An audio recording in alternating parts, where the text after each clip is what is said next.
समय रहा अंदर जब आप गए थे कंप्लेंट करने के लिए, क्या क्या हुआ इस बारे में? हमारी मुलाकात हुई सबसे, और उनको ऑलरेडी पता था हमारा मैटर, क्योंकि नितिन जी ने, मिस्टर सातपुते ने उनको ऑलरेडी मटेरियल भेज दिया था। तो एक मुद्दा उनको पता था, लेकिन उनको कुछ और सवाल पूछने थे बैकग्राउंड कि ये मुद्दा कब से शुरू हुआ है, क्या असली मैटर है, क्यों इस तरह से वो भी समझने की कोशिश कर रहे थे कि राखी सावंत ने इस तरह के एलिगेशंस क्यों लगाए। ये तो पूरी दुनिया को पता है कि वो सारे झूठे एलिगेशंस थे, क्योंकि उसने वीडियो में माफ़ी भी उसने मांगी थी। हालांकि ढिंडोरा पीटा पूरे गांव को बुला के और माफ़ी मांगी अपने इंस्टाग्राम पे, एक छोटा सा वीडियो जो कि मीडिया ने कैरी भी किया है, उसके भी रिकॉर्ड्स हैं। लेकिन आप किसी इंसान को इस तरह से सड़कों पे घसीट के आप उसके बारे में अनशन आप बोल रहे हो, फिर आपकी मर्जी होती है अचानक से आप माफी मांग लेते हो, तो सबको पता है, पूरी पब्लिक को, पुलिस को भी पता है कि ये राखी के ड्रामे हैं। लेकिन वो समझने की कोशिश कर रहे थे कि वो करती क्यों है ऐसा। तो ये तो सबको पता है कि उसका स्वभाव है, उसका स्वभाव बहुत खराब है, बहुत खराब स्वभाव है। उसने बहुत लोगों के साथ ऐसा किया है, हस्बैंड के साथ तो करती रहती है हर साल। उसने किसी न किसी हस्बैंड को, ये उसका उशीवाड़ा पुलिस थाने में आना जाना है, एफआईआर करना, शादी करना, फिर एफआईआर करना, फिर हस्बैंड को जेल भेजना। बॉयफ्रेंड्स के साथ भी उसने ये सब किया है, थप्पड़ मारना है। उसका स्वभाव बहुत खराब है। वो मीडिया, पता है कि वो एंटरटेनर है, मीडिया में आके कॉमेडी की आड़ में वो बहुत गंद मचा देती है, और लोगों को भी लगता है ना ये कॉमेडी करती है तो अच्छी इंसान है। नहीं, कॉमेडी करने वाला अच्छा इंसान कोई कनेक्शन नहीं है। जस्ट बिकॉज कोई समाज सेवा कर रहा है तो अच्छा इंसान जरूरी नहीं है। और समाज सेवा कितनी कर रहा है आप जाके देखो तो सही।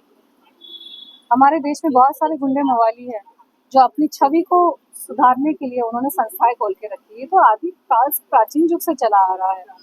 किसी गुंडे को अपनी छवि अच्छी बनानी है, संस्था खोल के रख दो, दो चार लोगों को दान पुण्य करने का दिखावा कर दो, पब्लिक को लगता है करे वो आपको बहुत महान आत्मा है।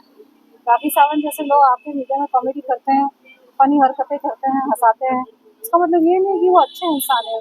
पीछे दूसरों का नुकसान भी कर रहे हैं, गलत काम भी कर रहे हैं, लोगों की जिंदगी भी खराब कर रहे हैं। तो ये जिसपे आप बीती होती है ना, उसी को समझ में आता है।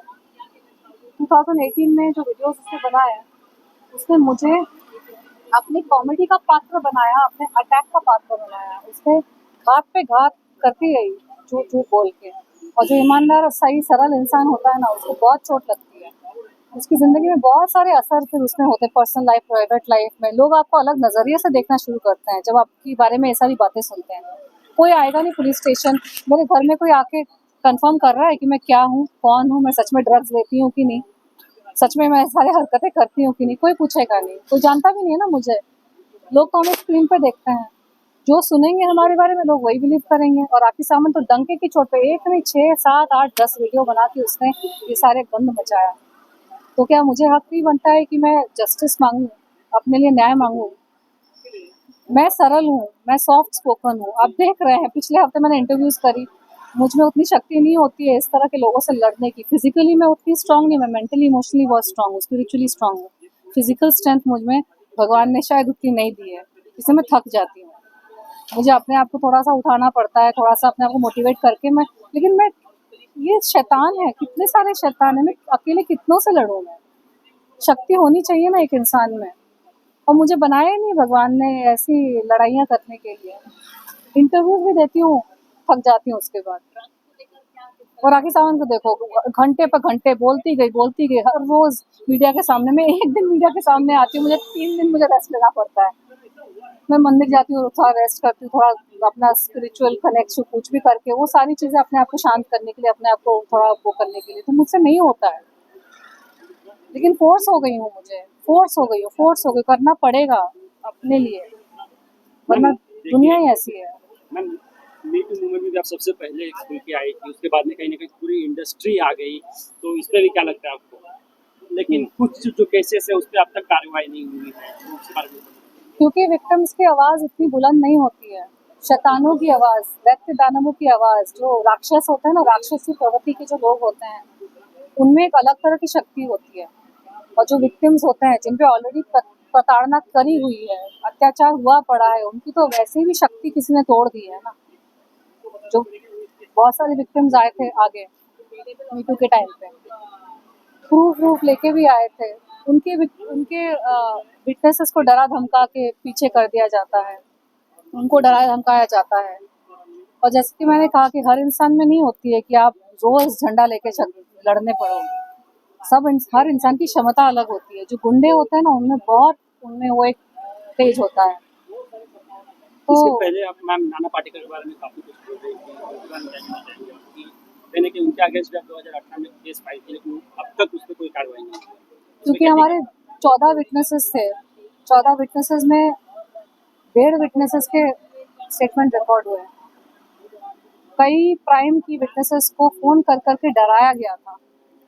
उन्होंने मुझे खुद से बोला है कि हमें डर लगता है इस आदमी से, ये क्या कर बैठेगा हमारे साथ। अलग अलग लोगों के फोन आ रहे थे उनके पास। 2018 के बाद मेरे पे भी कई बार हमले हुए, जैसे कि मैं कह रही थी, अजीब अजीब घटनाएं घटी, अजीब अजीब तरीके से मुझे मेंटली टॉर्चर किया गया, फिजिकल हार्म पहुंचाने की कोशिश की गई। तो आप तो सोच ही सकते हैं कि इस तरह की चीज़ें जब होती है तो ये कोई बड़ी बात नहीं है अगर मीटू के विक्टिम्स को जस्टिस नहीं मिला है। और यहाँ पे देखो, राखी सावंत के हस्बैंड हर साल जेल चले जाते हैं। जो राक्षस होते हैं वो अपनी बुलंद आवाज से लॉ एंड ऑर्डर को, पुलिस को, जुडिशरी को, हर चीज़ को मैनिपुलेट करके रहते हैं। जो शरीफ इंसान होता है ना, उसकी आवाज़ भी सॉफ्ट होती है। हमें भगवान ने बनाया ऐसा है, विनम्र बनाया है, सॉफ्ट बनाया है।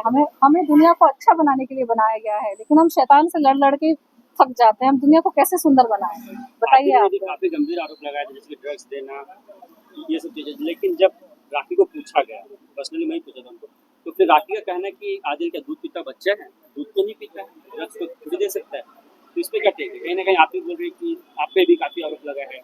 राखी ने तो मुझ पे आरोप लगाए थे कि मैंने उसको रेप पार्टी में ले जाके ड्रग्स दिए हैं। मैंने आज तक रेप पार्टी तो दूर की बात, मैं किसी बॉलीवुड पार्टी में भी नहीं गई हूँ। रेप पार्टी क्या होती है मैंने देखा भी नहीं है। मैं शराब भी नहीं पीती हूँ, हार्ड लिकर भी नहीं पीती हूँ मैं। और मुझ पे ऐसे एलिगेशन लगा दिए। आदिल भी तो बोल रहा है कि राखी सावंत खुद ड्रग्स करती है। आदिल ने वीडियो में आके बोला है कि राखी सावंत खुद ड्रग्स करती है, उनको भी ड्रग्स दिया है। तो राखी सावंत मुझ पे क्या एलिगेशन लगा रही है? तो राखी सावंत को झूठ बोलने की आदत है। और मैं ये दावे के साथ अब कह सकती हूँ, आदिल की बातें सुनने के बाद, राजश्री की बातें सुनने के बाद, और बाकी उसके हस्बैंड के साथ जो हाल हुआ है, कि राखी खुद जो करती है, खुद जो काले कारनामे करती है, करतूतें करती है, वो सारी चीज़ों का खुला चिट्ठा वो दूसरे पर लगाती है। अपने आप को हटा देती है और दूसरे का नाम सुपर इम्पोज कर देती है। अगर राखी सावंत को जानना है, पहचानना है, तो आप उसके एलिगेशन सुनो दूसरों के बारे में। वो दूसरों के बारे में जो जो एलिगेशन लगाती है, वो खुद है वो सारी चीज़ें, वो खुद वो सारी चीज़ें करती है।